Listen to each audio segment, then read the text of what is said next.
La mujer que le enseñó a medio México a mandar al diablo a cualquiera que lo traicionara, terminó traicionada, según lo que llegó a publicarse tras su muerte, por lo único a lo que nunca se atrevió a cantarle de frente: su propia sangre.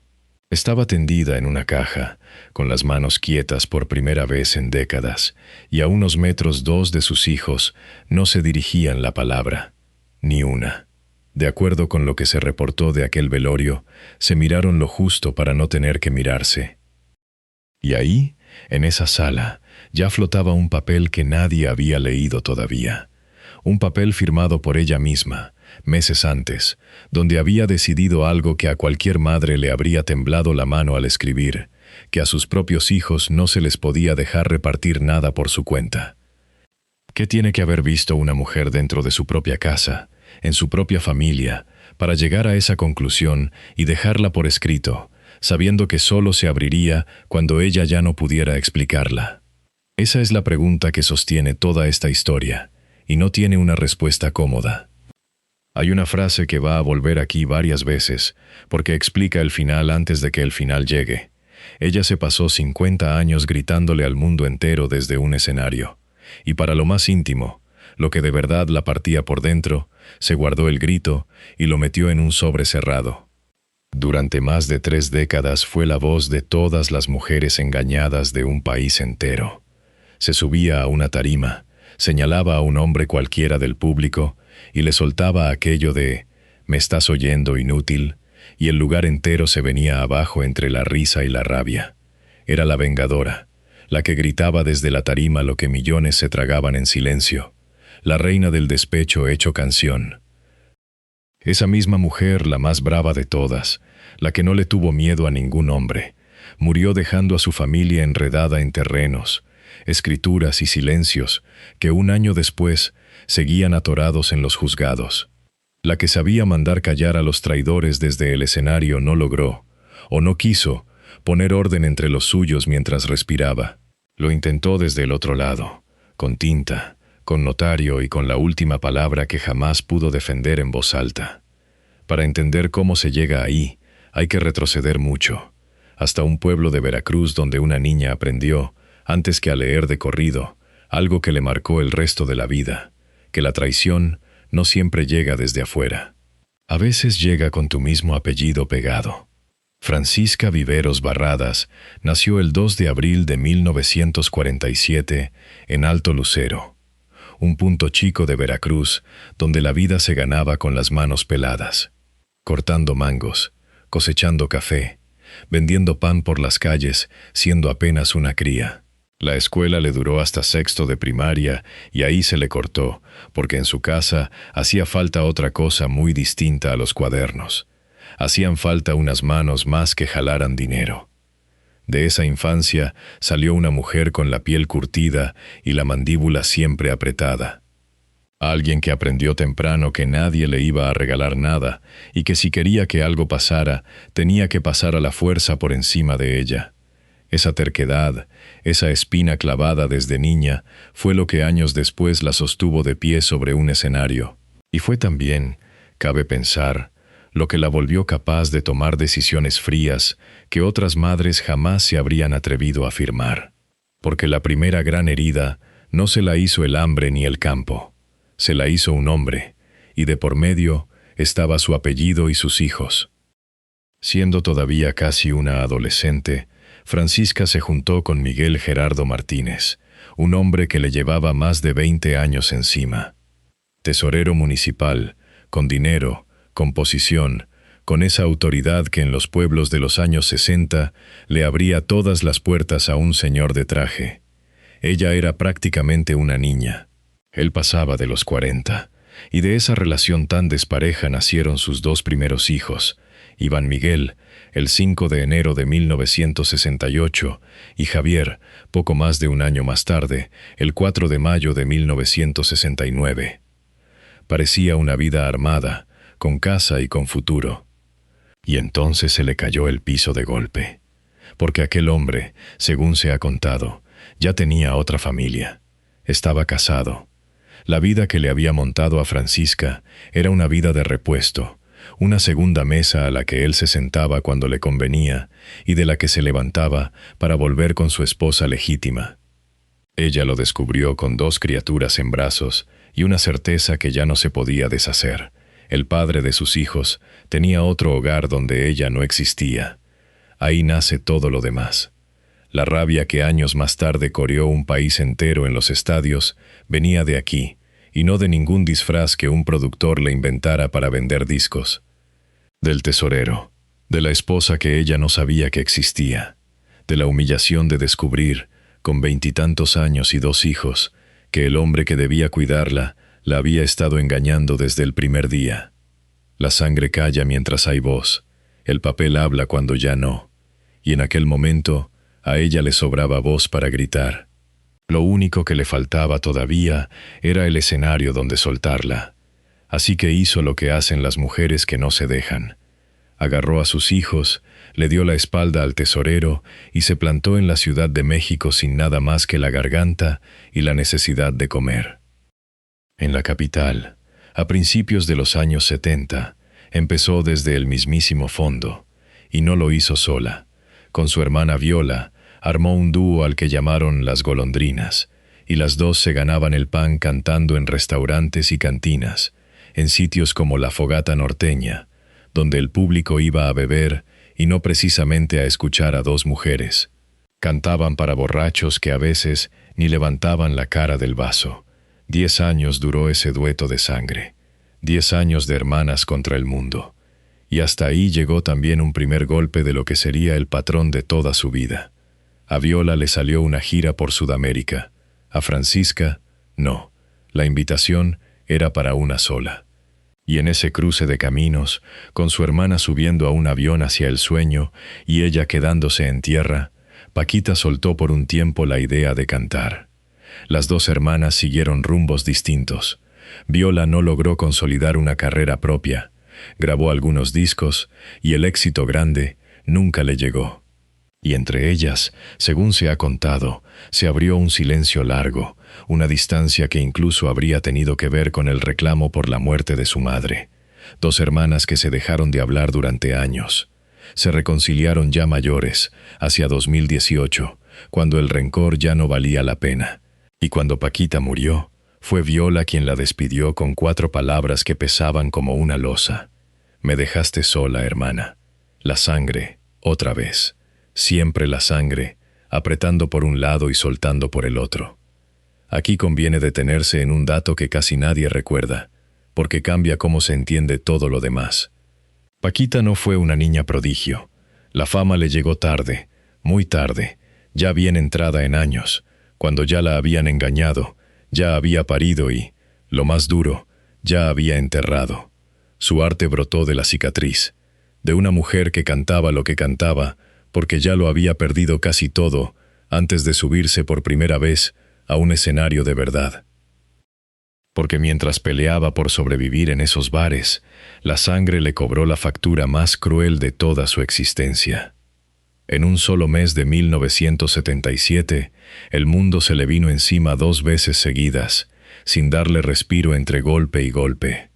Estaba embarazada, esperaba gemelos, y el 11 de diciembre de ese año se le murió su madre, la mujer que la había traído al mundo. Su raíz, su ancla, se apagó justo cuando ella cargaba 2 criaturas en el vientre. No había terminado de llorar ese entierro cuando llegó el segundo, el que ninguna madre está lista para recibir jamás. Los gemelos nacieron el 26 de diciembre. 2 bebés. Uno de ellos, según ella misma relató años después frente a las cámaras, nació muy amarillito, con problemas de bilis, y vivieron 3 días, nada más. El 29 de diciembre, a 18 días exactos de haber enterrado a su madre, Paquita enterró también a sus 2 recién nacidos. Nunca dio una causa médica clara. Cuando le preguntaban, respondía con algo que dolía más que cualquier diagnóstico de hospital. Decía que sus gemelos se le habían muerto de la misma tristeza que ella cargaba por haber perdido a su madre, que la pena le había envenenado hasta lo que llevaba dentro de la panza. Es imposible saber si eso tiene algún sustento médico, y lo más probable es que no. pero pinta entera la manera en que esa mujer entendía el dolor. Para ella la pena tenía cuerpo, tenía peso, y podía matar a un recién nacido desde el vientre de su madre. En cuestión de semanas había perdido a su mamá y a 2 hijos, y seguía cantándole a los borrachos cada noche, porque el luto no perdona la renta.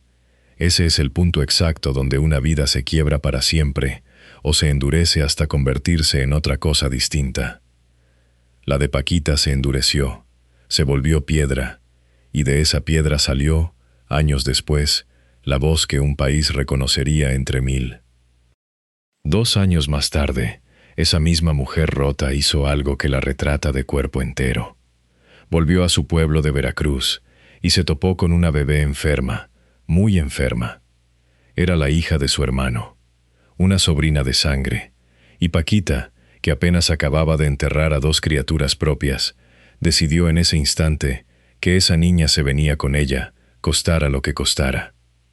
Según lo que ella misma contó, al principio la familia no se la quería dar, pero insistió y volvió a insistir hasta que se la entregaron casi por cansancio.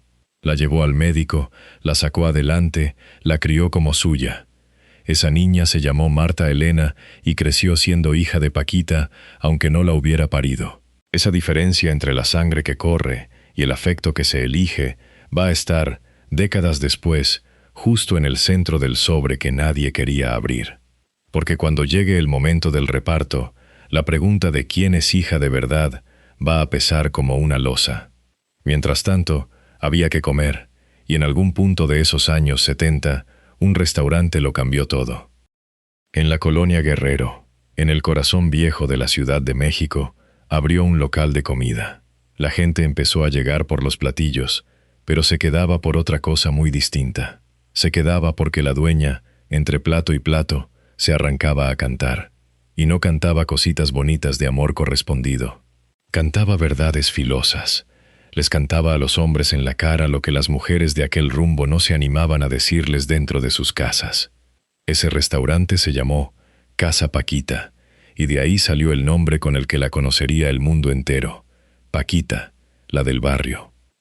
El apodo lo dice todo sin necesidad de explicarlo. Nada de teatro fino ni de televisión de gala.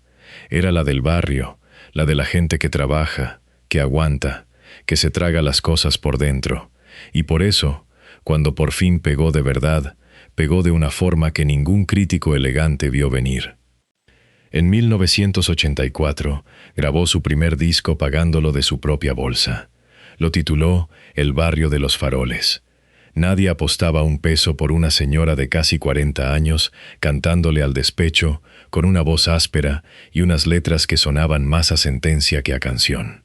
Nadie, salvo la gente común. La gente sí apostó, y apostó fuerte, porque Paquita se atrevió a algo que casi nadie en la música mexicana había hecho con esa crudeza tan de frente. Le dio la vuelta entera a la canción romántica.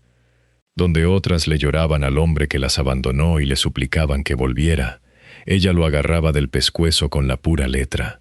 Lo llamaba rata, lo llamaba inútil, lo mandaba al infierno delante de miles de personas que aplaudían de pie. Y estaba el ritual, ese momento que el público esperaba como quien espera el gol en un estadio. En pleno show, Paquita clavaba los ojos en algún hombre de las primeras filas, un pobre incauto que había ido a pasar la noche tranquilo, y le lanzaba su sentencia: «Me estás oyendo, inútil». El lugar entero estallaba. Ese hombre señalado se volvía, por unos segundos, todos los hombres que habían fallado a todas las mujeres de la sala. Era un juicio público, cantado, con carcajadas y con rencor a partes iguales, y ella lo presidía como una jueza de vestido brillante que nunca estudió leyes, pero se sabía de memoria cada delito. Le llovieron las acusaciones por eso, claro. La tacharon de odiar a los hombres, de amargada, de resentida. Ella lo contestaba a su manera, con esa sonrisa torcida de quien ya lo escuchó todo, que no odiaba a los hombres. Decía que odiaba a los mentirosos, a los que fallan, a los que engañan, y seguía grabando disco tras disco. 3 veces te engañé. Hombres malvados. Taco placero. Un catálogo entero de despecho que las mujeres se aprendían de memoria y coreaban casi como plegarias. La sangre calla mientras hay voz. El papel habla cuando ya no. Y en el escenario, con el micrófono en la mano, a Paquita nunca le faltó voz. Le sobraba para ella y para todas las que no tenían. Y aquí aparece el hombre que marcó su música para siempre, porque poco después de llegar a la capital, cantando en esos bares, Paquita conoció a Alfonso Martínez, se casó con él, y estuvieron juntos más de 30 años. A él lo llegó a llamar, en varias entrevistas, el gran amor de su vida, el hombre más importante que tuvo, el amor grande, el de verdad, el que te parte por la mitad cuando falla. Ese amor grande le hizo, según se ha contado, la herida más profunda de todas. Después de 3 décadas de matrimonio, algo dejó de cuadrarle.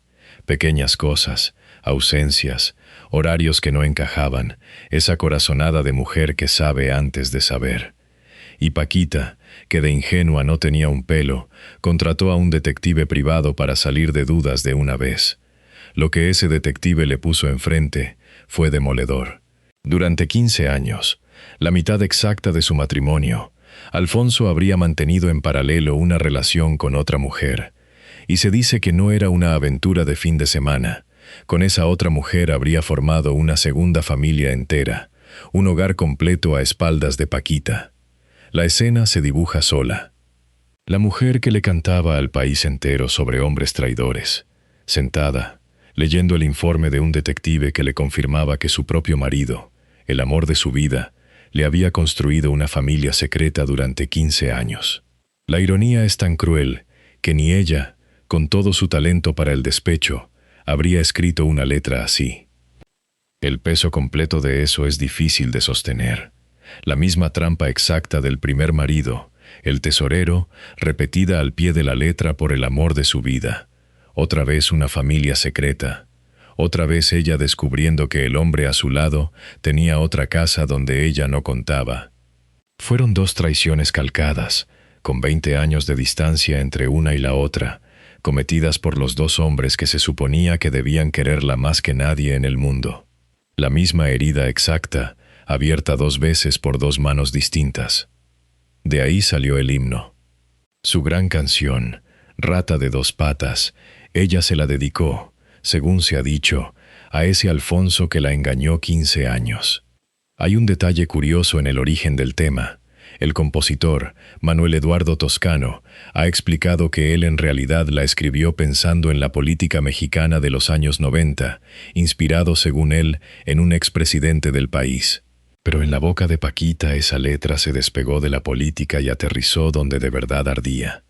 En su cama vacía, en su matrimonio partido, en su rata concreta, con nombre y apellido. Cuando Alfonso murió, en 2001, ella igual dijo que había sido el hombre más importante de su vida. Lo odió y lo amó en la misma respiración. Así de retorcido puede ser el corazón humano. Y esa mezcla imposible, ese amor que no se apaga ni con la peor de las traiciones, fue lo que convirtió a Paquita en un fenómeno de masas, porque el público sentía que no cantaba en abstracto, sabía que cada insulto salía de una herida real, todavía abierta. Esa autenticidad, esa rabia que no se puede actuar, fue lo que la volvió intocable. Ahí está la gran paradoja que recorre toda su vida, la que lo explica casi todo. Paquita se volvió la defensora pública de las mujeres traicionadas. Cientos de miles la veían como una justiciera. Les daba permiso para estar furiosas. Les prestaba su voz para la rabia que ellas se guardaban. En sus conciertos, señoras que en casa callaban gritaban con ella cada verso contra los hombres que las habían fallado. Podía ordenar el dolor de todo un país. Podía convertir la traición ajena en un espectáculo donde todos salían liberados, más ligeros, vengados por interpósita persona. Pero las traiciones que la marcaron a ella, las de verdad, las de su propia cama, nunca las cantó llamando a las cosas por su nombre delante del público. Las del tesorero y las de Alfonso se las guardó bajo llave. La sangre calla mientras hay voz. El papel habla cuando ya no. Los años de gloria fueron largos y enormes. Grabó más de 30 discos, llenó plazas, cruzó fronteras, sonaba en Estados Unidos, en toda Latinoamérica, incluso en España. En 2021 la revista Billboard le entregó un premio a la trayectoria, la clase de reconocimiento que corona una vida entera de trabajo. Recibió también un premio Lo Nuestro. Se sentaba en programas de televisión donde la trataban de leyenda viva. Una mujer que de niña vendía pan por las calles de un pueblo terminó recibiendo los honores más altos de la industria. Detrás de cada aplauso, sin embargo, seguía estando la casa, la familia. Esa estructura complicada que ella había armado a fuerza de golpes. El hijo del hombre casado, la sobrina vuelta hija, los dos varones que crecieron viendo a su madre transformarse en un ídolo nacional que le pertenecía a millones antes que a ellos. Lo que significa crecer así apenas se puede imaginar, y nadie lo puede confirmar del todo. Ser el niño detrás de la leyenda, compartir a tu madre con un país que la reclama como suya en cada cantina, verla convertirse en una figura que sale en la tele, que firma autógrafos, que es de todos, mientras a ti te toca la mujer cansada que llega de madrugada de trabajar.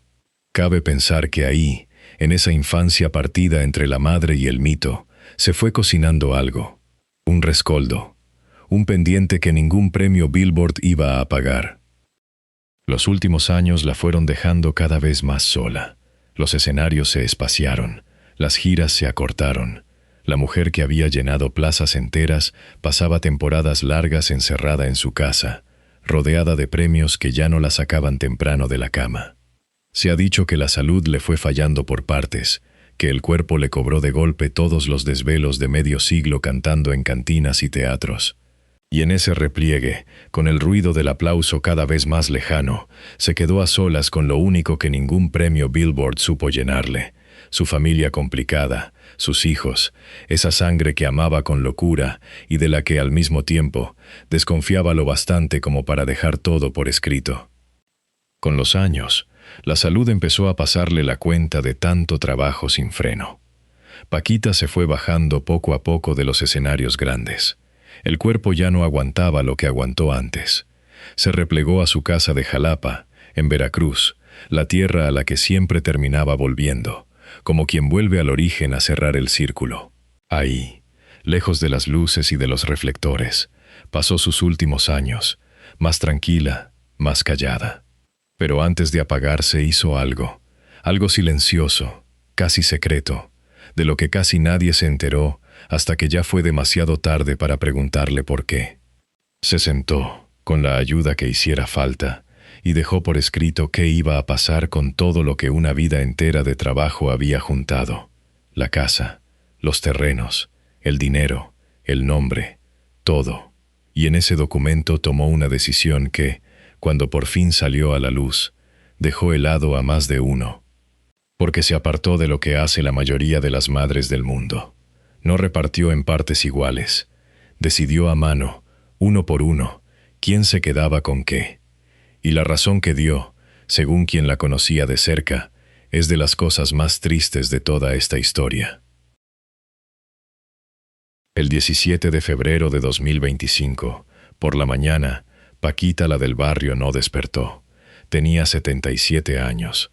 Se había acostado en su casa de Jalapa sin señales graves, y cuando fueron a levantarla, ya no respondió. La versión que más corrió en la prensa habló de un infarto fulminante mientras dormía. Otras notas mencionaron una insuficiencia respiratoria. La causa exacta se quedó, como tantas cosas de su vida, repartida entre más de una versión. El país reaccionó como reacciona ante la muerte de los suyos. Homenajes, transmisiones especiales, la radio poniendo sus canciones en cadena. La vengadora del despecho, la voz de todas las traicionadas, se apagaba en silencio mientras dormía. Y esa misma tarde su cuerpo fue cremado, en cuestión de horas, casi sin darle tiempo al país de asimilar que se había ido. Su hermana Viola, aquella con la que había cantado en las cantinas y con la que se había peleado y reconciliado después de años sin hablarse, la despidió diciendo que se había ido en paz, que ahora estaba con sus padres y que la había dejado sola. Afuera, el homenaje fue el de una reina. Colegas de la música mandando mensajes, la prensa repasando su historia de mujer humilde que llegó a la cima, la radio poniendo sus canciones una tras otra, como si el país entero le cantara de vuelta lo que ella le había cantado durante medio siglo. Puertas adentro, en cambio, dos hermanos que no se hablaban compartían la misma sala sin cruzar palabra. Esa distancia entre la postal pública y la fractura privada fue, quizá, el retrato más honesto de toda su vida. Por fuera, la ovación; por dentro, el silencio de la sangre. Mientras México lloraba a su ídolo en la calle, dentro de la familia empezaba otra historia mucho más incómoda. Porque en el velorio, según se reportó en varios medios del espectáculo, pasó algo que no cuadraba con la postal de familia unida. Dos de sus hijos, de acuerdo con esas versiones, no se dirigieron la palabra en toda la despedida, se evitaron. Cargaron el mismo dolor sin compartir una sola frase, cada uno en su esquina, como dos desconocidos en el funeral de la misma madre. Y entonces, un mes después, se abrió el sobre. La lectura del testamento fue el instante en que todo lo que Paquita había callado en vida se puso a hablar por escrito, con su firma abajo y sin ella presente para matizar nada. Fue su hijo Javier quien dio la cara ante la prensa, dijo que todo marchaba bien, que había ajustes legales pendientes, pero que iba encaminado. La versión oficial, tranquila, prolija. En los primeros días revueltos que siguieron a la muerte, la historia se contó de otra manera. Se llegó a reportar que Paquita ni siquiera había dejado testamento, y que sus hijos, que según algunas versiones apenas se hablaban, se iban a pelear la herencia sin un papel que pusiera orden. La confusión duró poco. Pronto quedó claro que sí existía un documento, legalizado tiempo antes de su muerte, y que ese documento, lejos de traer la paz que se le suponía, cargaba una decisión que a muchos les costó entender. Debajo de esa calma había un dato que lo cambia todo. Según reveló Francisco Torres, ex-mánager de la cantante y sobrino suyo, Paquita no repartió su fortuna en partes iguales entre sus tres hijos, Iván Miguel, Javier y Marta Elena. Decidió ella misma, uno por uno, qué le tocaba a cada quien, y lo hizo, de acuerdo con Torres, con una lógica que dice muchísimo de lo que pensaba en el fondo de su propia familia. Torres contó que ella le habría explicado su razón más o menos así, que si repartía por partes iguales, sus hijos no se iban a poner de acuerdo y todo se iba a volver un desastre, que prefería decidir ella misma qué y por qué le dejaba a cada uno. Lo que eso significa pesa despacio. Una madre que, en lugar de confiar en que sus hijos se organizaran como adultos, dio por sentado que no serían capaces, que se iban a pelear, que la única forma de evitar la guerra entre ellos era no dejarles ni un resquicio para empezarla. Se habla de una fortuna estimada en unos 10 millones de dólares, cerca de 200 millones de pesos mexicanos, una vida entera de discos, giras y desvelos convertida en casas, terrenos y cuentas de banco. Y la mujer que lo levantó todo desde la nada miró a su propia sangre y concluyó, según esta versión, que juntos no eran de fiar. La sangre calla mientras hay voz, el papel habla cuando ya no. Ese papel, el testamento, se volvió la última canción de Paquita, la única que no cantó jamás sobre un escenario. La que solo se escuchó cuando ella ya no estaba ni para explicarla, ni para señalar con el dedo a nadie.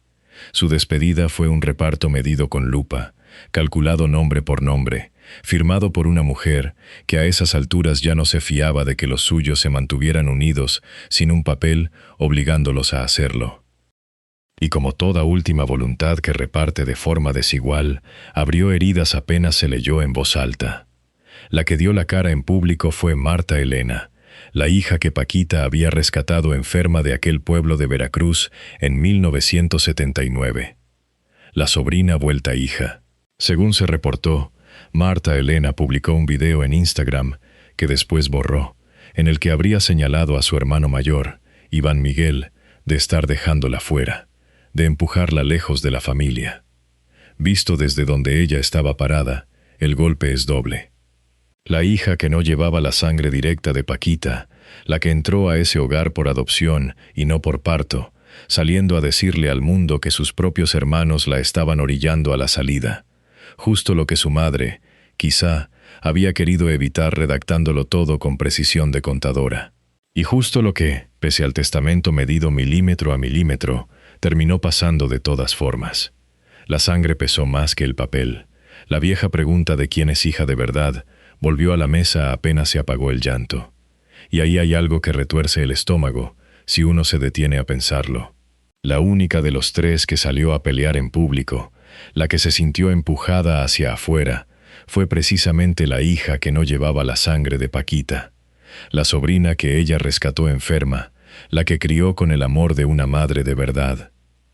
Cabe pensar que Marta Elena cargó siempre, sin decirlo, el peso de saberse la adoptada, la que llegó de fuera, la que quizá temía que a la hora del reparto la sangre directa terminara valiendo más que el cariño de toda una vida.